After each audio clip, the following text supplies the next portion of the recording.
Maintaining peace and security in Nigeria, that's the summary of what is expected of the police force.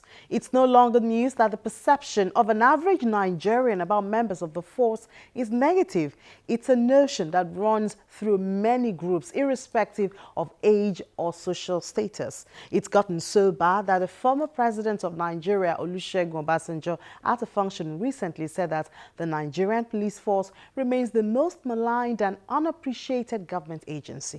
Why is this, and should it be so, especially considering that the society cannot survive without this security force? That's our focus on this episode of Big Story.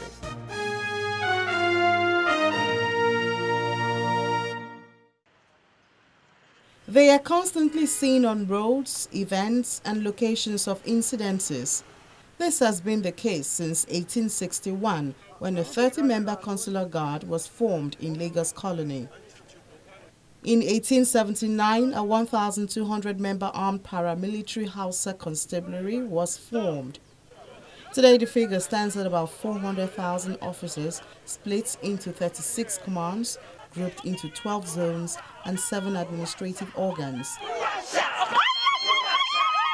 The agency is currently headed by the Inspector General of Police, Solomon Arase, whose duties go beyond ensuring that officers fulfill the objective of the force to include building a cordial relationship with Nigerians.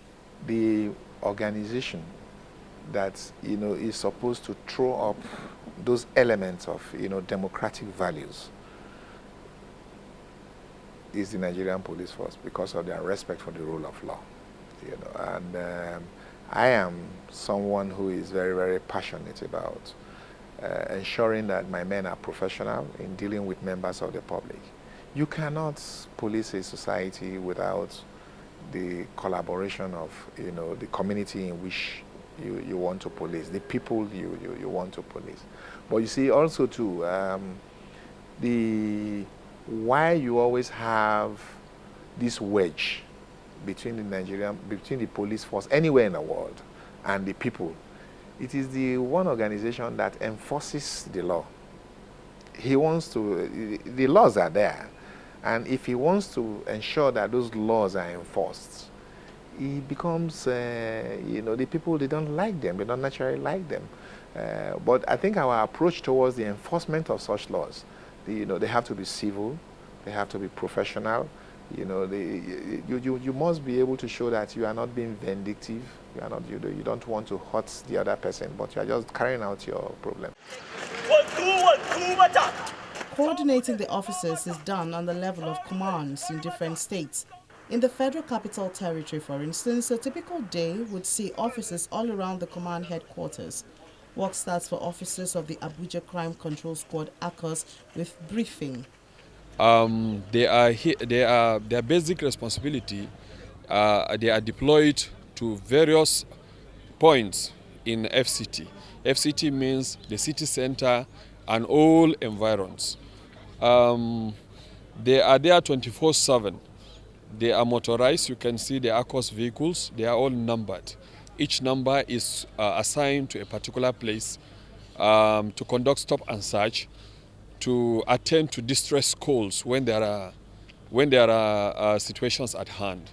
We have a control room. Usually, the way they operate, if there is any distress and the police is contacted, these are the teams that usually respond to, in addition to the ones we have at the divisions. These teams are the ones that respond first. We call them like a response team sort of.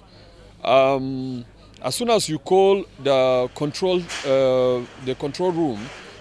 room knows the closest ACOS team that is next to you, and that they are alerted immediately.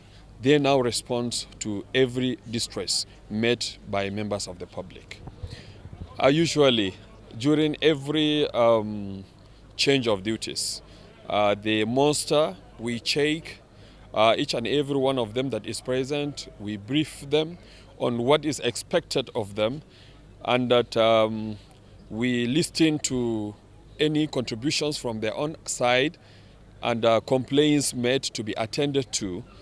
And from there, they are armed and they take off from this point to go and take over duties from their colleagues who are right now on duty. The officers see the meeting as a necessity. The essence of the parade and the lecture is to keep us abreast with some other things that is going on in the society.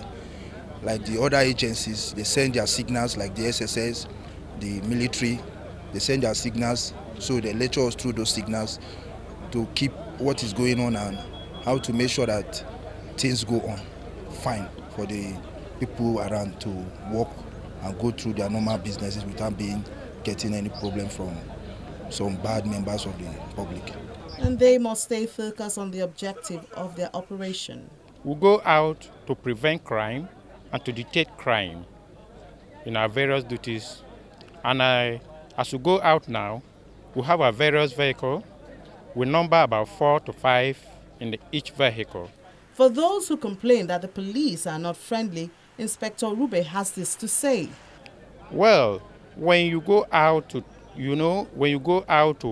detect a crime, you are trying to detect a crime from the member of public. The criminals are also members of the public.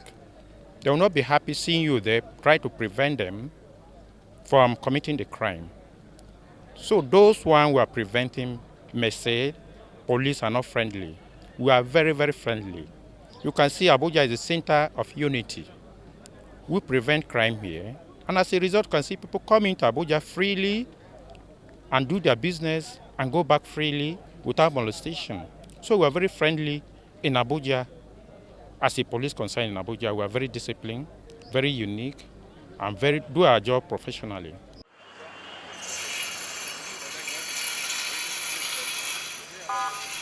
With hours of shift ahead, their welfare deserves some thought, and the fact that they must look smart and neat. It's not all that easy, but due to what we have been trained to do, we try to,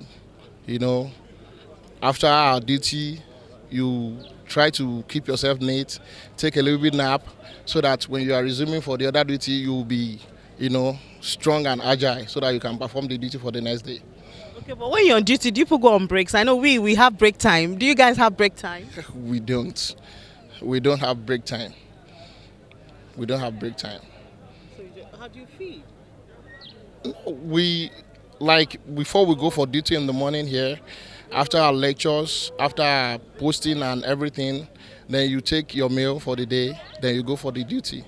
Then till later in the night, when everything is calm, when area is cool, that was when we have time to at least take something, then we'll continue the duty for the day. It's applicable to apparently all police officers. Welfare packages, definitely, you can see how happy they are that they are definitely being taken care of. Apart from the normal salaries we have, definitely, they also have allowances for this extra efforts they are putting in to ensure that we protect lives and properties of all those who are in FCT. Although this is a team dedicated to Abuja, CSP Musa tells us that the structure is duplicated around the country. But ACOS in particular, Abuja Crime Control Squads, are applied to FCT. Other commands also have their own logo, but we have the same strategy. In fact, we operate the same way. We are all members of Nigerian Police Force. Enough instructions and preparations, they file out their various points of duty to keep Nigerians safe.